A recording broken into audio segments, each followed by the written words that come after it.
তানিয়া বৃষ্টি জানান তিনি জীবিত ও ভালো আছেন এবং চিকিৎসকদের পরামর্শ অনুযায়ী বাড়িতে থেকে বিশ্রাম নিচ্ছেন। তার ভাষায়, আমি আল্লাহর রহমতে ভালো আছি, এখন বাসাতেই রয়েছি, পুরোপুরি বিশ্রামে আছি। আগামী 20 জুন তার কিছু শারীরিক পরীক্ষা নিরীক্ষা রয়েছে, সেই প্রস্তুতি এখন নিচ্ছেন তিনি।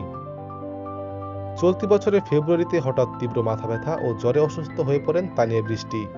একাধিক হাসপাতালে পরীক্ষা নিরীক্ষার পর ধরা পড়ে মস্তিষ্কে টিউমার। 15 ফেব্রুয়ারি ঢাকার বাংলাদেশ স্পেশালাইজড হাসপাতালে 3 ঘন্টারও বেশি সময় ধরে প্রথম অস্ত্রোপচারে টিউমার অপসারণ করা হয়। উন্নত চিকিৎসার জন্য 9 মার্চ চেন্নাইয়ে যান তানিয়া।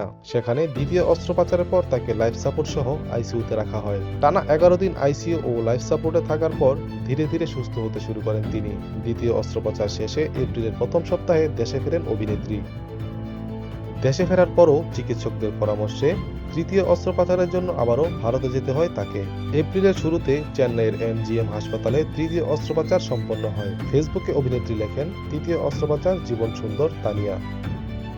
3টি কঠিন অস্ত্রোপচার পেরিয়ে এখন বাড়িতে বিশ্রামে রয়েছেন তানিয়া বৃষ্টি।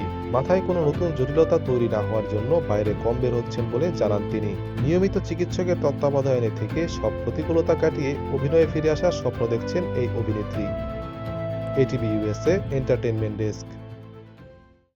এটিভি ইউএসএ, বিশ্বজুড়ে বাঙালিয়ানা।